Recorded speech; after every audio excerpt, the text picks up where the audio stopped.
रोजच्या धावपळीमध्ये मिक्सरचा वापर न करता अगदी झटपट तयार होणारं वाटण आपण बनवतोय.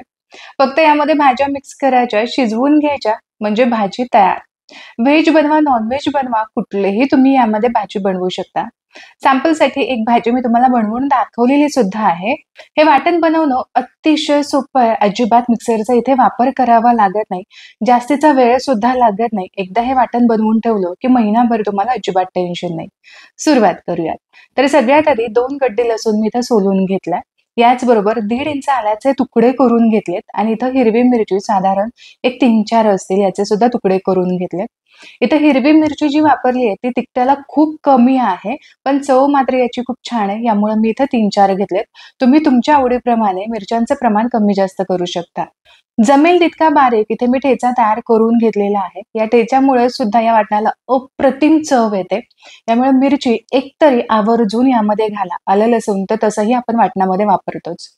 आता पटकन मसाला बनवून घेऊयात किंवा जे आपण वाटण बनवणार आहोत ते बनवून घेऊयात. तर यासाठी साधारण किटलीमधली जी पळी असते ती 3 पळी भरून इथं मी तेल घेतलंय. 4 लोकांसाठी 3 ते 4 अशा भाज्या होतील इतपत आपण असं हे वाटण बनवतोय. तर सगळ्यात आधी तर तेल चांगलं गरम झालं की आपल्याला तयार केलेला ठेचा अगदी अर्धा मिनिटांसाठी तेलामध्ये परतून घ्यायचा आणि यानंतर यामध्ये घालायचं आपल्याला कढीपत्त्याची काही पानं जी मी अगदी बारीक बारीक चिरून घेतलीत. काय होतं बऱ्याचदा आपण भाजीमध्ये कढीपत्ता घालतो पण तो साईडला काढून टाकला जातो. असं तुम्ही वाटणामध्ये आधीच कढीपत्ता घातला तर ऑप्शनच राहत नाही कढीपत्ता बाजूला काढण्याचा. त्यामुळे आपोआप याची पौष्टिकता आपल्या शरीराला मिळते. आता यासोबतच कांदा सुद्धा मी इथं घातलाय. जमेल तितका पातळ असा बारीक कांदा तुम्हाला चिरून घ्यायचा.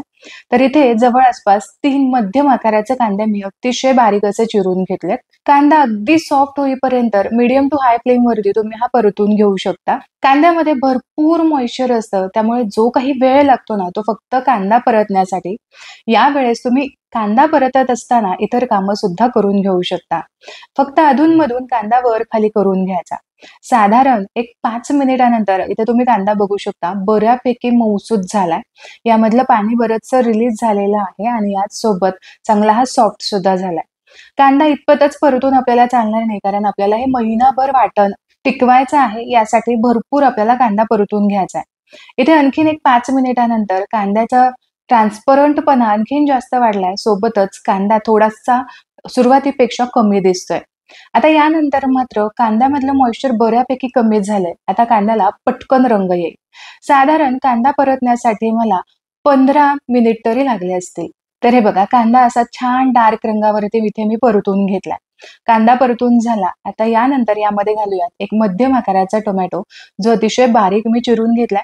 टोमॅटो इथे ना तुम्ही खिसून घेतलात ना तरी सुद्धा पटकन असा यामध्ये गळला जाईल. त्यामुळे एकतर तुम्ही खूप बारीक चिरून घ्या किंवा मग खिसून घेतलात तरी सुद्धा चालेल. अगदी 2 चिमूट पाव चमचाभर मी इथं मीठ घातलं. मीठ घातल्यामुळे काय होईल की टोमॅटो लगेच पाणी सोडेल आणि पटकन शिजला जाईल. एकदा कांदा परतून झाला की मसाला बनवायला त्याचा फार काही वेळ लागत नाही. टोमॅटो यामध्ये घातलं, मीठ घातलं, चांगलं ते मिक्स करून घ्यायचं. गॅसची फ्लेम लो ठेवायची आणि पटकन यावरती झाकण ठेवायचं. असं झाकण ठेवल्यामध्ये टोमॅटोमध्ये असणारं जे पाणी आहे, जे मॉइश्चर आहे ते पटकन रिलीज होतं आणि टोमॅटो पटकन सॉफ्ट होतो. आजची ही रेसिपी बनवण्यासाठी मी इथे वापरलेला आहे Agaro elite 3 burner gas stove. Tough glass top याची आहे. ब्लॅक पावडर कोटेड फ्रेम याची आहे. रोजचा स्वयंपाक बनवण्यासाठी हा गॅस स्टोव्ह तुम्ही वापरू शकता. स्मॉल, मीडियम आणि बिग असे 3 ब्रासचे बर्नर्स याचे आहेत. स्पिल प्रूफ स्टेनलेस स्टीलचे फिक्स राऊंड शेप असणारे ड्रिप ट्रे यासोबत आहेत. हा ट्रे काढून तुम्ही वॉश करून घेऊ शकता. समजा काही होतो गेलं तर अजिबात तुमचं पूर्ण शेगडी खराब होणार नाही. नायलॉन नॉब हीट रेझिस्टंट आहेत. एलपीजी कम्पॅटेबल आहे. 2 इयर मॅन्युफॅक्चरिंग वॉरंटी आहे आणि विशेष म्हणजे टॉप ग्लासची 5 वर्षांची वॉरंटी आहे.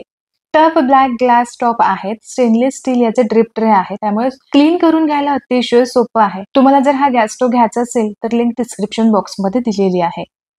तर साधारण फक्त एक 3 मिनिटांसाठी इथे मी हे झाकण असंच ठेवलं होतं. तुम्ही इथे बघू शकता. चांगलीच वाफ धरली होती आणि आता टोमॅटो सुद्धा तुम्ही जर बघितला तर अतिशय मऊसूत असा शिजलेला आहे. कारण ऑलरेडी आपण तो बारीक असा चिरून घेतला होता. तुम्ही जर खिसून घेतला तर मात्र टोमॅटो अगदी मिनिटभरामध्ये सुद्धा शिजू शकतो. टोमॅटो मऊसूत शिजलाय, कांदा सुद्धा चांगला परतून झालाय. या पद्धतीने मॅश करून घेतलं की एक संतपणा असा आपल्या मसाल्याला येईल. मसाला वेगळा होतोय, टोमॅटो वेगळा होतोय किंवा मग कांदा वेगळा दिसतोय असं अजिबात होणार नाही. हे तुम्हाला पुढे जाऊन लक्षात येईलच. तर साधारण फक्त मिनिटभरासाठी हे या पद्धतीने मी मॅश करत राहिले. हवं असेल तर पोटॅटो मॅशर सुद्धा तुम्ही इथे वापरू शकता. सगळं साहित्य चांगलं परतून झालं. आता जे रेग्युलर आपण मसाले भाजींसाठी वापरतो ते सगळे यामध्ये घालून घेऊ. तर सगळ्यात आधी इथे मी घातलेला आहे अर्धा चमचा हळद. घरगुती साठवणीचा मसाला साधारण मी इथे 4 चमचे घातलेला आहे किंवा तुम्ही तुमच्या तिखटाच्या अंदाजानुसार घालू शकता. यासोबत 2 मोठे चमचे भरून इथे मी जिरे पावडर घेतलेत. 4 मोठे चमचे भरून इथे मी धने पावडर घेतली आणि रंगासाठी 3 मोठे चमचे भरून काश्मीरी लाल मिरची पावडर घेतली. अर्धा चमचा इथे मी यामध्ये घातलेला आहे हिंग. आणि आता टोमॅटो शिजत असताना आपण मीठ घातलं होतं. उरलेलं मीठ किंवा जे या वाटण्यासाठी लागणारं मीठ आहे ते सुद्धा आपण आत्ताच यामध्ये घालणार आहोत. आता इथे मसाले घालण्याआधी ना आपल्याला गॅसची फ्लेम कटाक्षाने लो करून ठेवायची, कारण मसाले लगेचच करपले जातात. आता मसाले काही खूप वेळ आपल्याला या सगळ्या साहित्यांसोबत परतून घ्यायचे नाहीत. तर काय करायचं, फक्त अर्धा मिनिटांसाठी या सगळ्या साहित्यांसोबत आपल्याला हे परतून घ्यायचंय आणि असे मसाले साईडला करून घ्यायचे. आता मसाल्यांना किंवा या वाटण्याला एक संथपणा यावा यासाठी मी इथं वापरलेला आहे फक्त 1 चमचा बेसन. हे बेसन मी ऑलरेडी भाजून घेतलंय, पण तुमच्या सोयीसाठी सांगते की जर तुम्ही भाजून घेतलं नसेल तर या पद्धतीने तुम्ही वाटण्यासोबतच असं भाजून घेऊ शकता. इथे आपण अजिबात मिक्सरचा वापर नाही करणार आहोत. यासाठी आपण एक संथपणा येण्यासाठी फक्त चमचाभर इथे बेसन वापरलं. हे बेसन चांगलं यामध्ये मिक्स करून घ्यायचं. अजिबात यामध्ये कच्चेपणा राहायला नको. 1 चमचा बेसनामुळे अजिबात भाजीचा स्वाद बिघडत नाही. बेसन घालून काही सेकंदांसाठीच मी हे फक्त परतून घेतलं. आता यामध्ये घालूया चमचाभर कसुरी मेथी. ही सुद्धा मिक्स करून घेऊ आणि यानंतर अगदी फ्रेश बारीक चिरून घेतलेली कोथिंबीर सुद्धा घालू. सगळं साहित्य चांगलं मिक्स करून झालंय. आता यानंतर आपल्याला हा मसाला किंवा हे जे वाटण आपण तयार केलंय ते आपल्याला वाफवून घ्यायचंय, चांगलं शिजवून घ्यायचंय. तर यासाठी अर्धी वाटी भरून मी पाणी यामध्ये घातलं. घातलेलं पाणी चांगलं यामध्ये मिक्स करायचं किंवा आपल्या अंदाजाप्रमाणे यामध्ये तुम्ही पाणी घालू शकता. घातलेले मसाले किंवा आपण यामध्ये चण्याचं पीठ घातलंय हे सुद्धा व्यवस्थित असं शिजायला हवं की जेणेकरून हा मसाला महिन्याभरात केव्हाही आपल्याला वापरता यावा. मसाला शिजवून घेण्यासाठी थोडंसं पाणी मला कमी वाटलं. यासाठी पाव वाटी भरून आणखीन गरम पाणी यामध्ये घातलं. लक्षात घ्या की यामध्ये गरम पाणीच घालायचं, अजिबात थंड पाणी यामध्ये घालायचं नाही. घातलेलं पाणी व्यवस्थित मिक्स करून घेतलं. आता मसाला शिजवण्यासाठी यावरती ठेवायचं झाकण. गॅसची फ्लेम लो करायची. लो फ्लेम वरती 4 मिनिटांसाठी हा मसाला चांगला शिजवून घ्यायचा. अधूनमधून फक्त मी 2 वेळा हा मिक्स करून घेतला होता. आणि आता 4 मिनिटानंतर तुम्ही हा मसाला बघू शकता. चमचमीत असा हा मसाला तयार झालेला आहे. हे वाटण तुम्ही नॉनव्हेजसाठी, व्हेजसाठी कुठल्याही भाजीसाठी वापरू शकता. हे वाटण पाहून कोणी म्हणणारच नाही की मिक्सरचा इथे वापर झालेला नसावा. हे वाटण थंड करून घ्यायचं. एका हवाबंद डब्यामध्ये स्टोअर करून फ्रीजमध्ये तुम्ही अगदी महिनाभर हे हवं तेव्हा वापरू शकता. मसाले आपण ऑलरेडी यामध्ये घातलेले आहेत, त्यामुळे एक्स्ट्रा वरून काहीच घालायची गरज नाही. फक्त भाजीपुरतं लागणारं मीठ आणि पाणी तुम्ही हे घालायचं आणि शिजवून घ्यायची. तर चला एक भाजी सुद्धा मी तुम्हाला बनवून दाखवते. तर यासाठी इथे मी पॅन गरम करण्यासाठी ठेवलेलं आहे. यामध्ये घातलं अगदी 1 चमचाभर बटर. बटर चांगलं मेल्ट करून घ्यायचं. आपण आलू भुना मसाला बनवतोय तर यासाठी उभा चिरलेला कांदा आणि एक छोट्या आकाराची मी इथे शिमला मिरची अशी उभी चिरून घेतलेली आहे. मीडियम फ्लेमवरती फक्त 1 मिनिटभरासाठी ही परतून घ्यायची.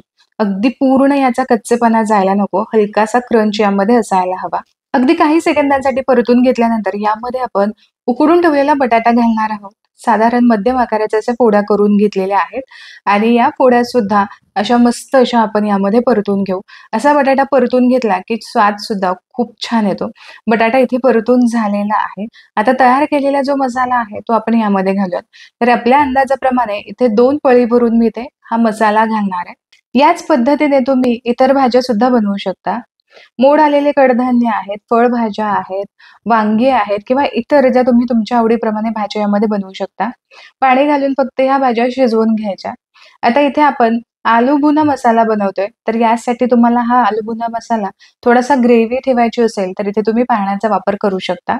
अर्धी ते पाऊण वाटी पाणी पुरेसं होईल. यामध्येच हा जो बटाटा आहे तो मॅश करून घ्यायचा. मी चपाती सोबत खाण्यासाठी बनवतेय किंवा मग रोलमध्ये सुद्धा हा आलू बुना मसाला घातला जातो. आलू रोल सुद्धा याच पद्धतीने बनवला जातो, असं सुद्धा तुम्ही बनवू शकता. चवीपुरतं यामध्ये मीठ घातलं. फक्त एवढंच काय ते आपल्याला एक्स्ट्रा घालावं लागतं मीठ. तेही आपल्या अंदाजाप्रमाणे घालायचं आणि यानंतर कोथिंबीर यावरती घालायची, मिक्स करायची. साधारण फक्त 2 मिनिटांसाठी हा मसाला मी परतवून घेतलाय. तयार झाला चमचमीत वाटणामधला चमचमीत असा आलू भुना मसाला. हा आलू भुना मसाला तर माझा खूप फेव्हरेट आहे. तुम्ही एकदा तरी नक्की ट्राय करून पहा. खूप भन्नाट असा चमचमीत होतो. डब्यासाठी द्या किंवा याचे तुम्ही रोल बनवून सुद्धा खाऊ शकता. अप्रतिम लागतो. चपातीसोबत, पुरीसोबत किंवा भाकरीसोबत सुद्धा खाऊ शकता. वरण-भातासोबत साईडला म्हणून तुम्ही ही भाजी देऊ शकता. आशा करते आजची ही रेसिपी तुम्हाला आवडली असेल. रेसिपी आवडली तर व्हिडिओला लाईक जरूर करा. तुमच्या मित्रपरिवारामध्ये ही रेसिपी नक्की शेअर करा. पुन्हा भेटूया अशाच एका चमचमीत रेसिपी सोबत. तोपर्यंत स्वस्थ राहा आणि मस्त मस्त खात राहा.